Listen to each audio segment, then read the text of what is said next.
Show you how to process down some pine sap so you can get sap nuggets that are great for fire and pine resin, which is great for multiple uses. Don't go away.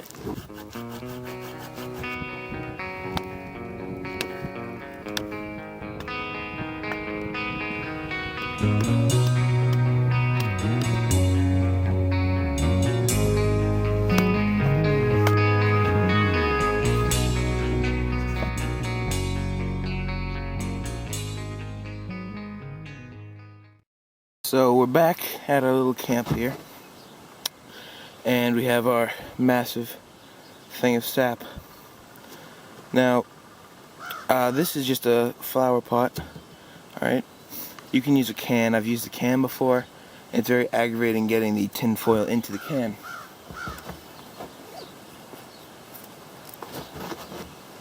So what I've done, I have tin foil here.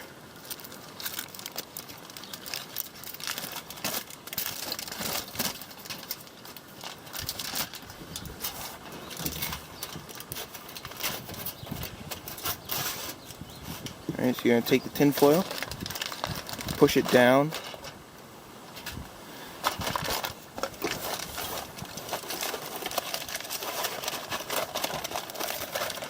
push it down into the flower pot,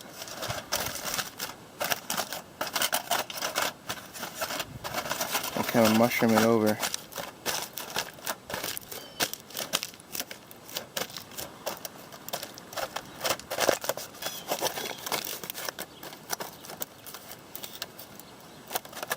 Alright, so that's where you're going to collect all the pure pine resin that's going to go in there. And then the second piece doesn't have to be quite as big, but you know, just mushroom it over a bit more. Make it a little bit of a dip or a bowl or depression in here.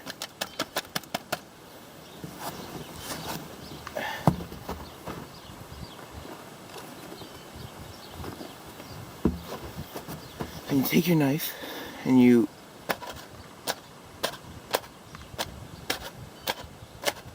poke some holes.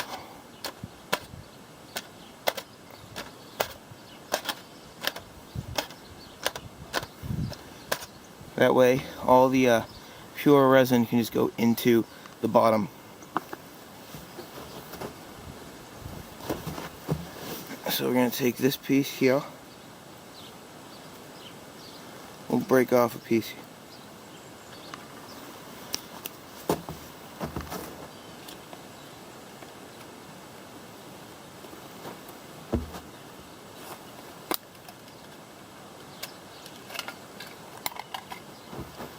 We're going back to a very useful book of matches here. Now, because it is wintertime, everything's going to have snow on it. So you're going to want to be careful when doing this.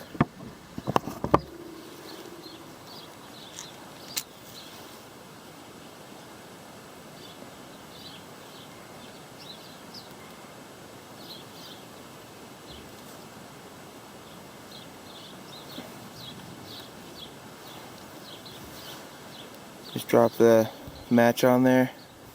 See that black smoke coming off? That's the sap burning. Now this stuff is like napalm, so don't touch it. I don't know why you would touch it, just don't. Alright, it'll stick to you, it'll burn.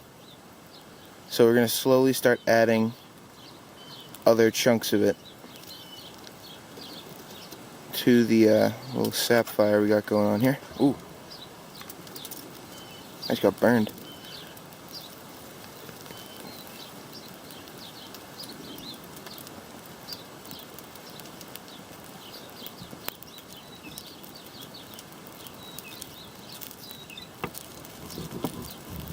Now, unfortunately, with the snow, you're going to end up getting water down with the resin. So we're going to see. I'm going to see with you guys if that does anything.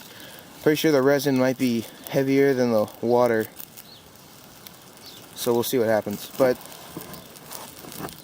you know, this is going to take a while. It's a very long process. It's also very loud, apparently. So I'm going to add more. We'll get a nice fire going here, and then I'll get back to you guys. of sap on there. It's really loud, it's really popping, and I'm going to take this off the tripod. Right there. See that bubbling? That's all, oops. That's...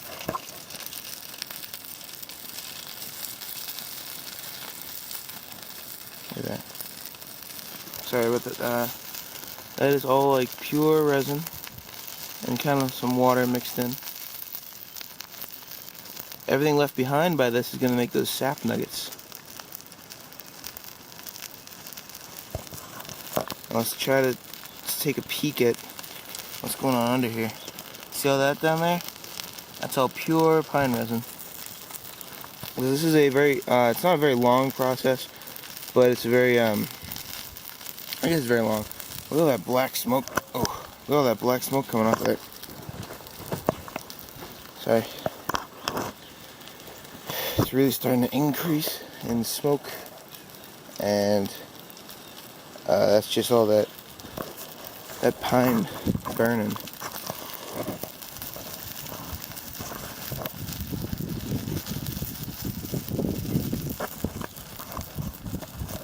That's what's going on here. So, oh, and then the smoke pretty much makes everything black that it touches, like that. So that's what's happening. Process here. All that's left is kind of this squishy, gunky stuff that's like mixed with bark, dust, whatever grew and attached to the tree. But so we're gonna take that off. Oops, smoke.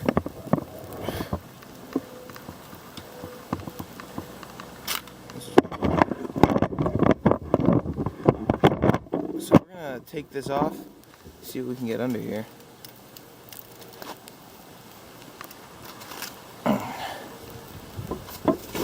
Look at that. That's, ooh, that's hot. That's what that is. That is pure pine resin. That's very useful for things like glue, and you know, it's good for fire starting.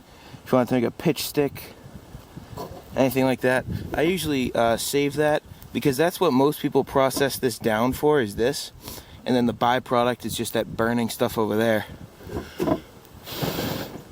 that does not go out. So I'm going to set this aside, let it cool down. We're going to